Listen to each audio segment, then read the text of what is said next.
Could a spontaneous, unrehearsed television moment have abruptly terminated one of America's most beloved comedy series? The Honeymooners transformed the sitcom landscape with its authentic blue-collar comedy. Yet beneath the humor lurked an incident so disturbing that it remained concealed for years. A single phrase spoken with unprecedented intensity left the crowd speechless and shocked network executives. This represents the narrative they attempted to suppress: a convergence of political persecution, corporate anxiety, and a live transmission that violated unspoken boundaries.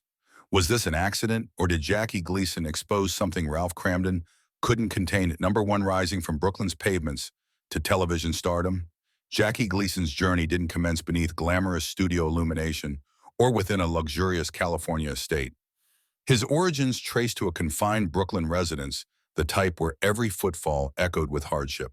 In 1916, Gleason entered the world in an Irish-American community as unforgiving as its concrete walkways. When Jackie reached age 9, his father deserted the household, forcing his mother to maintain stability through poorly compensated employment and exhausting shifts. Such abandonment leaves permanent marks. For Gleason, it forged a profound reservoir of anger, determination, and resilience that would eventually infuse Ralph Cramden's character. Gleason lacked the privilege of a straightforward entrance into entertainment. His youth involved constant hustling, billiard establishments, temporary work, and whatever generated income. The community itself functioned as a stage for unfiltered personalities, boisterous disputes echoing from apartment buildings, residents surviving from one payday to another, and individuals whose aspirations consistently exceeded their circumstances. These became the vocal patterns, behavioral traits, and emotional cadences he would ultimately project through live broadcasting. When Gleason bellowed as Ralph Cramden, it transcended performance. It was Brooklyn resurrecting itself before the cameras. Variety entertainment rather than situation comedy provided his genuine breakthrough. Gleason, possessing innate charisma and impeccable timing, captivated audiences effortlessly. During the early 1950s, he hosted his personal television program on the Dumont Network titled Cavalcade of Stars. In 1951, Ralph Cramden made his debut. The character wasn't conceived as the polished version audiences later embraced, but appeared rough, boisterous, impatient, and perpetually scheming. Television viewers accustomed to cardigan-wearing, wisdom-dispensing television fathers suddenly witnessed a man screaming across a modest apartment at an equally caustic spouse. The effect was electrifying. While contemporary television idealized suburban existence, the Honeymooners segments on Cavalcade embraced authenticity and roughness. Ralph drove buses in New York City and never experienced good fortune. He possessed no suburban property, manicured yard, or idealized family unit. Instead, he devised countless get-rich-quick strategies that invariably crumbled into comedic catastrophe. Audiences adored it, recognizing themselves in Ralph's minor triumphs and major disappointments. The authenticity also stemmed from Ralph and Alice Cramden's dynamic. Alice refused to play the submissive, perpetually pleasant wife common to other programs. She matched Ralph's intensity, challenged his bombast, and reprimanded him when his fantasies became excessive. This wasn't fabricated sitcom perfection, it resembled authentic kitchen conflicts occurring throughout America. Casting Alice proved challenging. Audrey Meadows nearly didn't secure the role. CBS leadership considered her excessively glamorous and doubted her ability to portray a working-class homemaker. Meadows remained determined to demonstrate otherwise. She arrived without makeup, wearing ordinary clothing, hair unstyled, appearing precisely like Alice, and Gleason immediately recognized her suitability. Alice wasn't always portrayed by Meadows. Pert Kelton originally inhabited the role, bringing a sharper, more confrontational approach. Then she disappeared unexpectedly, with official explanations citing medical problems. The genuine reason proved murkier and significantly more political. During the Red Scare's height, accusations regarding her husband's communist associations rendered her a liability the network refused to accept. She departed without fanfare or public disclosure. Gleason's ascent wasn't solely about generating laughter. Political pressures would soon transform the Honeymooners in unpredictable ways. Number 2, an unexpected casting transformation. When the Honeymooners gained popularity, much credit belonged to the dynamic between Ralph and Alice Cramden. In early Cavalcade of Stars segments, Pert Kelton defined that chemistry as the original Alice. Kelton exceeded being merely a foil for Gleason's exaggerated Ralph. She possessed sharp verbal skills, rapid wit, and a penetrating gaze that could diminish Ralph without uttering anything. She contributed rawness, matching the early episode's rough qualities. To audiences, Kelton's abrupt departure proved shocking. Official statements referenced health concerns, a courteous, ambiguous explanation typical of 1950s networks avoiding controversy. Show insiders understood the actual story. The Red Scare, a nationwide pursuit of suspected communist sympathizers, reached its zenith. Entertainment suffered among the most severely affected industries by blacklisting. Studios, networks, and sponsors didn't merely avoid hiring suspected communists, they distanced themselves from anyone remotely connected to accusations. Kelton's husband faced investigation for potential communist connections. In that atmosphere of terror and suspicion pervading Hollywood and New York television, she became untouchable. No formal charges materialized. No evidence or wrongdoing proof existed. But during an era when mere association could destroy careers instantly, CBS quietly removed her, determining this course more expedient without announcement. Replacing her proved difficult. Alice was never a peripheral character. She alone could confront Ralph Kramden. Insufficient toughness eliminated the show's energy. Excessive hardness alienated audiences seeking comedy, not domestic conflict. The actress needed to embody the long-suffering spouse without appearing weak. Audrey Meadows wasn't the apparent choice. CBS executives dismissed her as excessively glamorous during auditions. Meadows comprehended their meaning and resolved to prove them mistaken.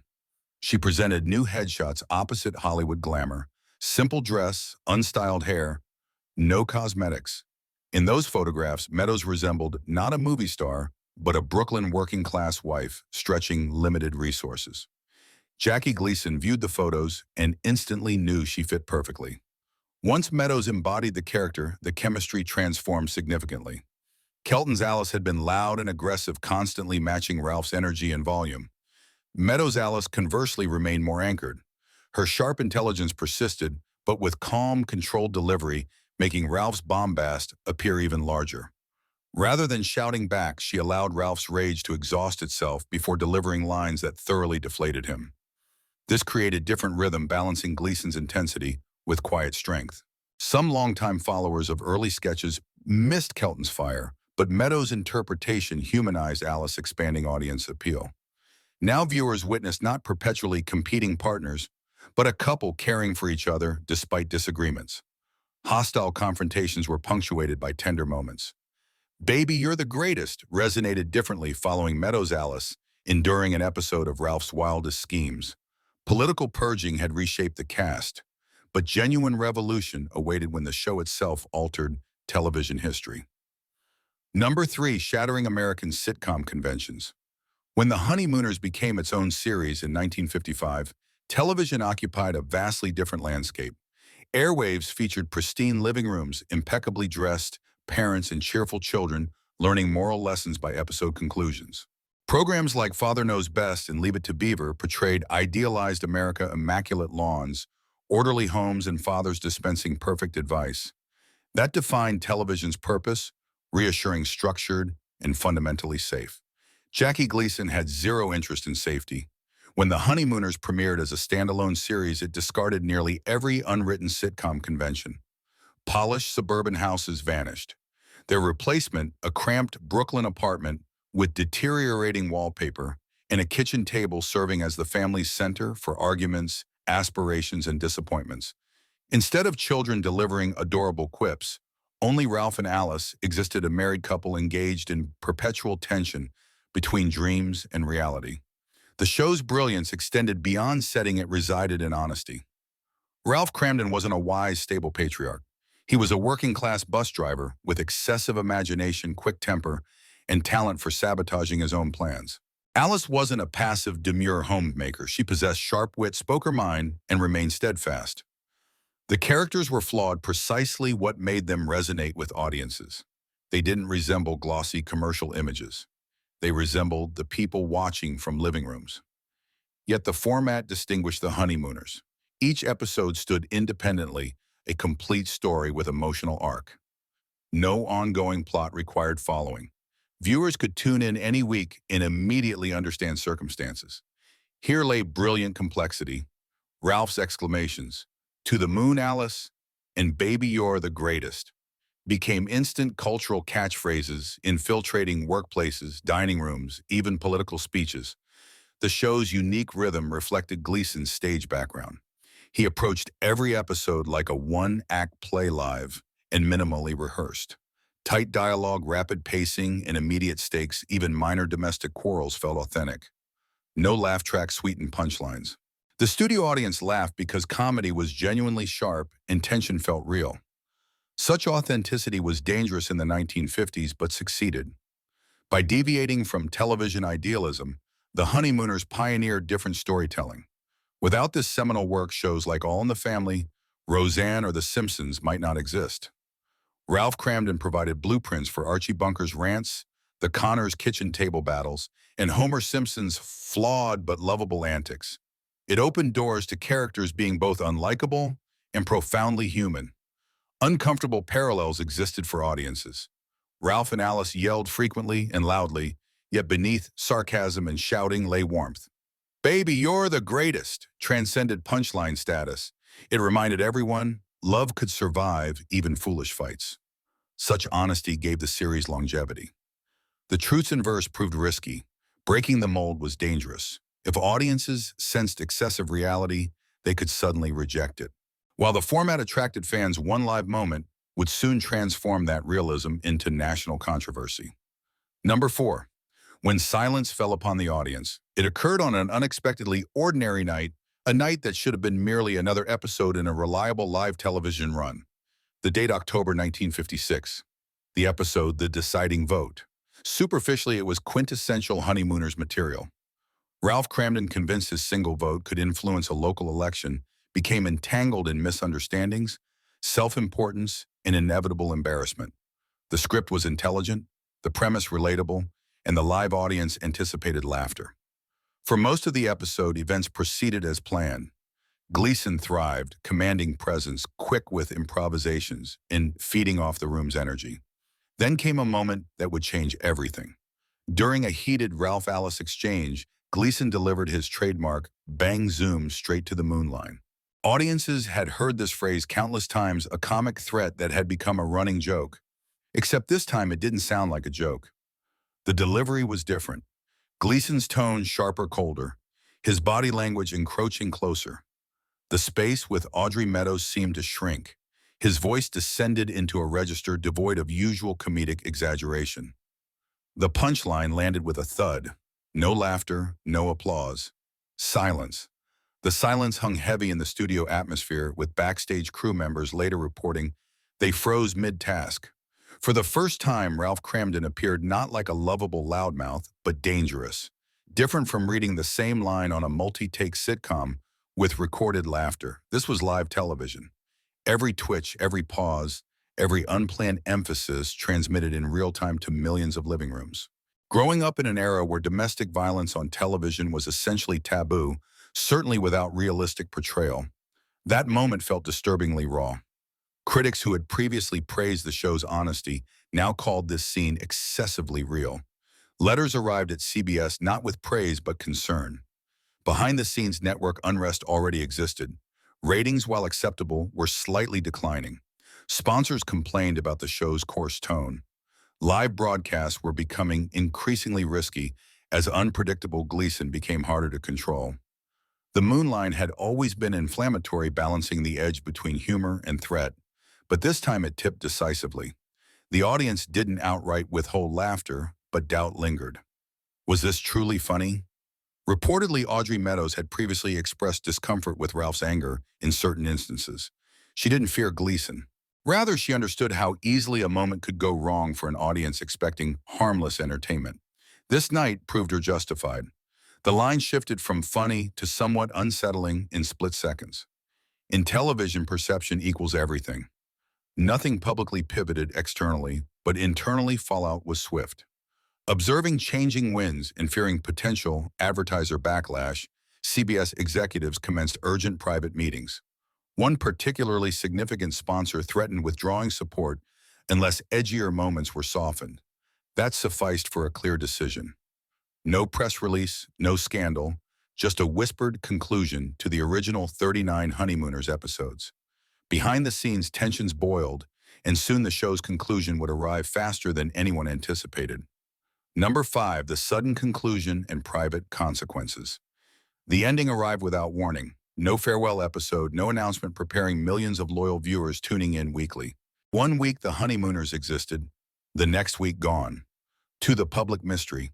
To Jackie Gleason and studio insiders, a decision born from pressure, anxiety, and unforgiving 1950s television economics. For Gleason, cancellation exceeded professional setback. Ralph Cramden wasn't merely another career character. He was a piece of himself extracted from Brooklyn streets, shaped by years of struggle and brought to life through live performance rhythms. Losing the show meant losing the one platform where he could fully inhabit that creation. Friends later reported he took it personally, as if someone declared his life's work inadequate. Officially, CBS remained silent. No public mention of tense boardroom meetings, advertiser complaints, or the chilling effect of that excessively real moment in the deciding vote. But warning signs existed before that night. Ratings, while still respectable, had slightly dipped. Advertisers were wary of anything hinting at controversy, and Gleason himself wore down under the strain of producing a live half-hour comedy weekly. No retakes, no safety net, no rest time. That was live television's essence. Gleason subjected the cast to 2 or 3 weekly rehearsals, pushing everyone toward perfection. But this was grinding, exhausting work. Every Friday night was live. Every Friday night meant 60 million people could witness either the cast's talent and brilliance or observe their mistakes. As much as Gleason cherished live TV's adrenaline rush, it exacted tolls. He was famous for late nights, heavy drinking, and a lifestyle unsuitable for sustaining such a grueling schedule. Yet Gleason wasn't ready to retire Ralph and Alice. In a highly unusual period move, he secretly repurchased the Honeymooners rights from CBS, a shrewd decision granting him complete character control and their destiny. Over the next 2 decades, he faithfully resurrected Ralph, Alice, and Ed Norton in sketches on his variety shows. While chemistry persisted and laughter flowed, something about the magic changed. The passionate urgency of the original 39 episodes could never truly be recaptured. For Audrey Meadows, the Honeymooners' conclusion represented a turning point. She didn't pursue another sitcom. Her focus shifted to business, where she later became among the first women serving on a major financial institution's board, Consolidated Savings and Loan. Meadows' quick wit and intelligence had immortalized Alice, but importantly, her determination proved her equally formidable off-screen.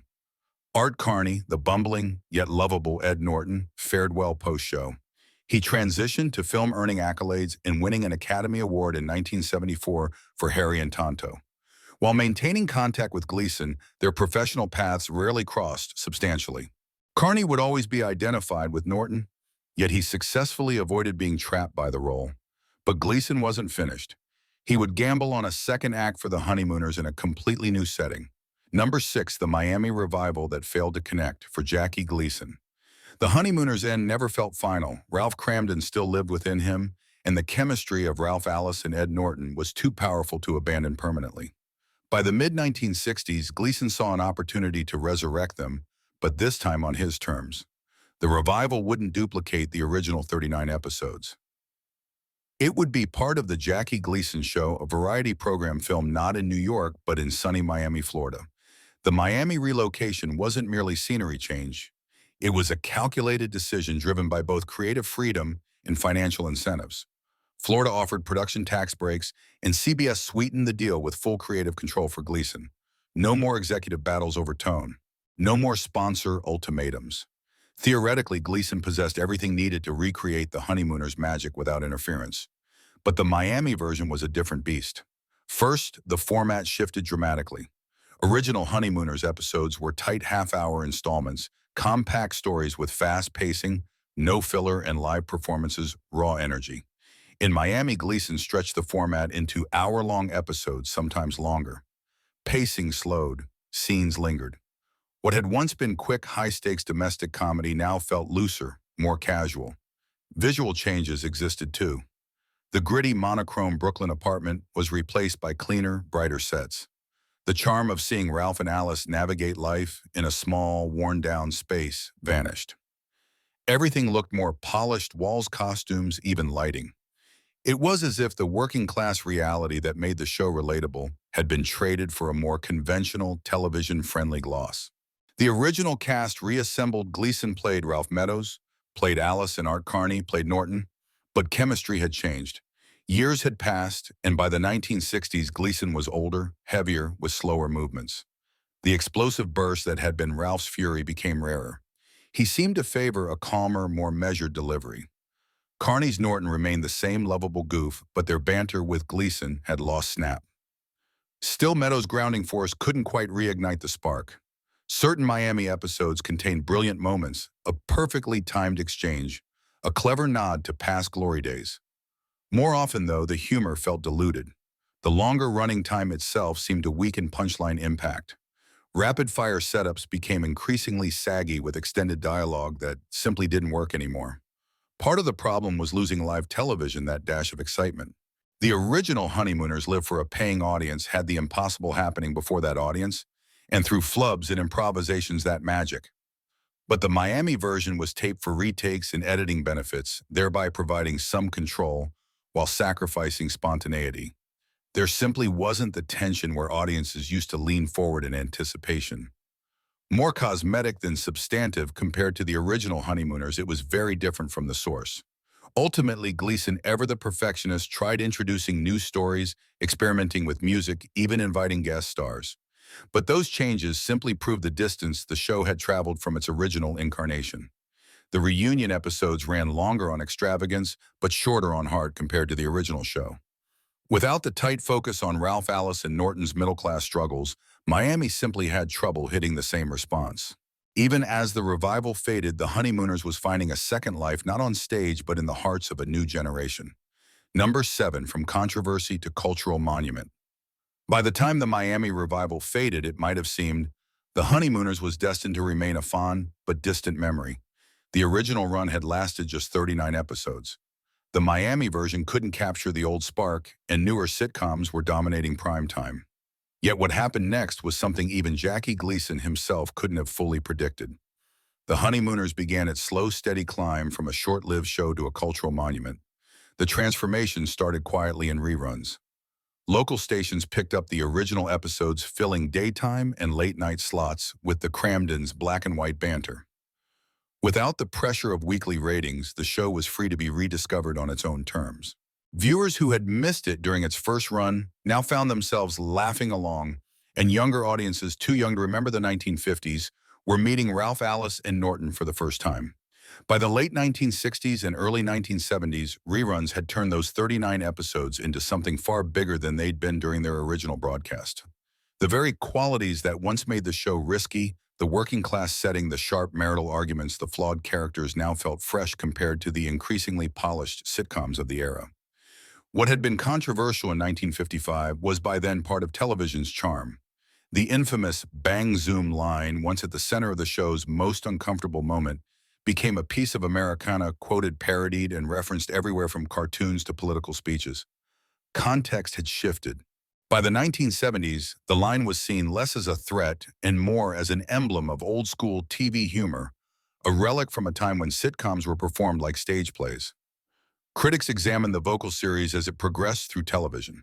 They highlighted how it served as something of a pathfinder that would inform and distinguish character comedy going forward. Ambition and frustration that knew no bounds for Ralph Cramden, that mix of toughness and compassion. Defining Alice, or that wacky loyalty characterizing Norton, all these would be echoed through years in future television characterizations. All in the Family, Roseanne, and The Simpsons had spiritual affiliations. They were genetic descendants of the Honeymooners. Even animated couples like Fred and Wilma Flintstone had Cramden blood in them. What makes it enduring and great are the realities. They didn't live in that fairy tale suburb. They had a tiny apartment. They didn't find wonderful little problems with tidy solutions. They met real problems: lack of money, dreams coming to a halt, and the thick line between wanting more and having to make do. Realism that was shocking in the 50s became a quality hallmark of sitcoms in subsequent decades. The Honeymooners weren't just a show, they became a touchstone. Lines from the series became part of American slang. Episodes were studied by aspiring comedians and actors, drilling timing, delivery, and character work into their heads. The cheap and simple production of a couple of characters and one main set stood out as proof that a great television show didn't necessarily require an elaborate plot or expensive locations to sustain greatness. What it did need was honest writing, sincerity in acting, and emotional truthfulness. In 1985, on the show's 30th anniversary special, retrospectives interviews with surviving cast members and celebrations continued. By then, The Honeymooners had gained solid acceptance as one of the most important sitcoms in television history.